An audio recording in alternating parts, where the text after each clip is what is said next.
वीडियोजेन से पैसे कमाएं चैनल में आपका स्वागत है, जहां हम बताते हैं कि वीडियोजेन और पैसिव इनकम को कैसे जोड़ें और एक स्थायी ऑनलाइन इनकम सिस्टम बनाएं। आपको वीडियो एडिटिंग नहीं आनी चाहिए, न ही शानदार आवाज चाहिए, न ही कैमरे के सामने आने की जरूरत है। वीडियोजेन की मदद से आप केवल टेक्स्ट और विचारों से स्वचालित वीडियो बना सकते हैं।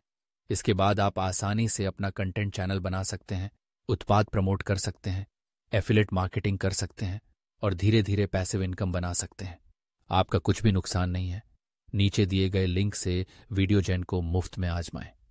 शायद यही वह मोड हो जिसे आप ढूंढ रहे हैं। सिर्फ एक बार आजमा कर देखिए।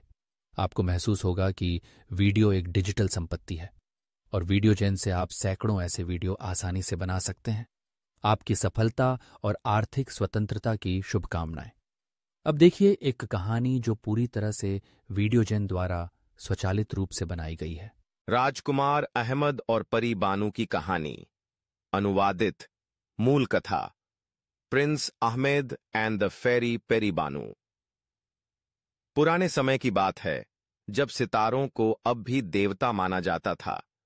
पूरब के एक भव्य राज्य में एक बुद्धिमान राजा शासन करता था। राजा शामाश। उनके 3 पुत्र थे, अली, हुसैन और अहमद। अली और हुसैन बहादुर और प्रसिद्ध योद्धा थे, जिन्हें यश और सत्ता की चाह थी।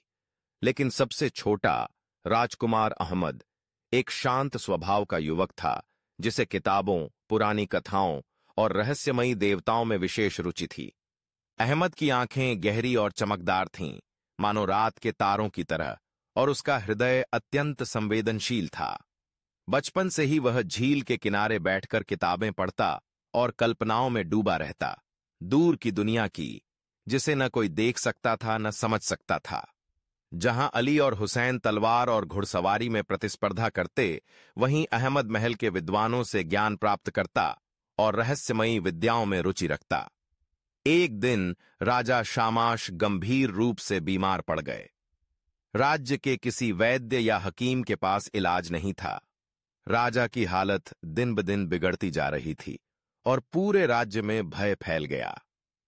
तब महल में एक वृद्ध जादूगर, जिनके बाल बादलों की तरह सफेद थे, ने दरबार में घोषणा की, राजा को केवल एक चमत्कारी वस्तु ही बचा सकती है, जो दूर देश से लाई जाए और जिसे कभी किसी मानव ने देखा न हो। यह वस्तु केवल भाग्य के इशारे से ही प्राप्त हो सकती है।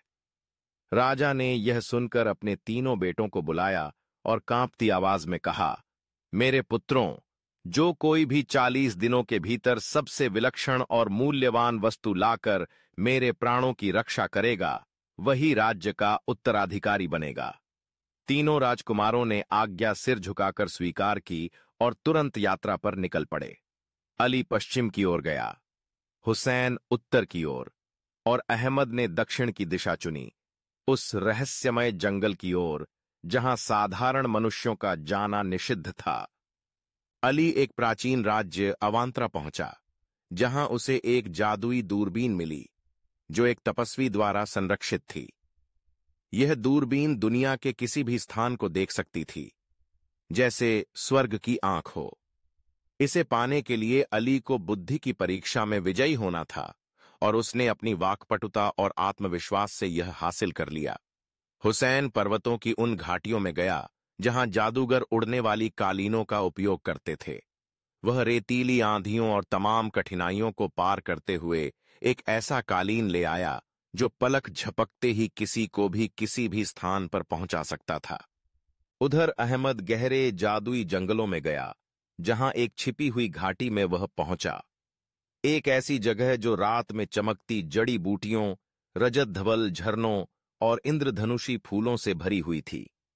वहां उसकी भेंट हुई परी बानू से, एक दिव्य सुंदरता वाली अप्सरा, जिनके केश रात की तरह काले, त्वचा ओस की बूंदों जैसी पारदर्शी और आंखें ऐसी जिनमें शब्द भी मौन हो जाएं।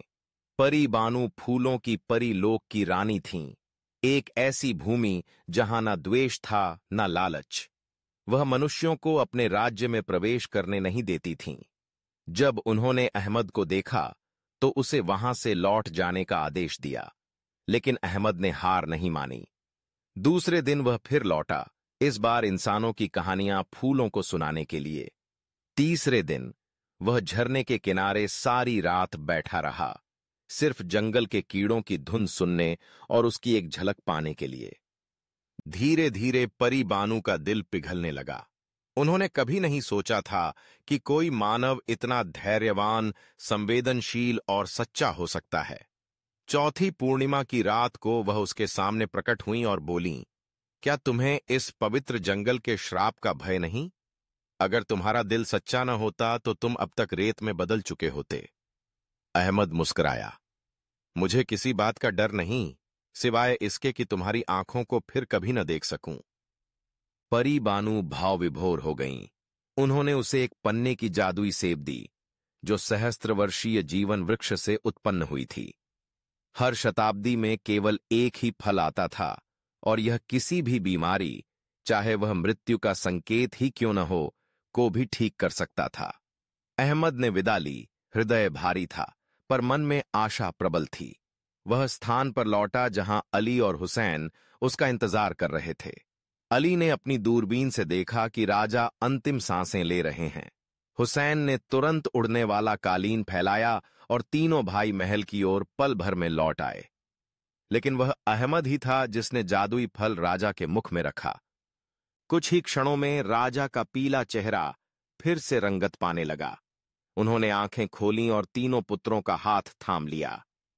पूरे राज्य में हर्ष छा गया, परंतु यह तय करना कठिन हो गया कि उत्तराधिकारी कौन बने, क्योंकि तीनों ने योगदान दिया था। तब राजा ने एक अंतिम परीक्षा की घोषणा की, एक परीक्षा जो गुण और विवेक की होगी। तैयारी के बीच अहमद राजा के पास गया, झुका और बोला, पिता, मुझे सिंहासन की कोई लालसा नहीं। मेरा हृदय उस स्थान को पा चुका है जहां वह सदा से था, परी बानू के पास। मैं बस इतना चाहता हूं कि मुझे वहां लौटने की अनुमति दें, जहां मैं प्रकृति और प्रेम के साथ जीवन जी सकूं।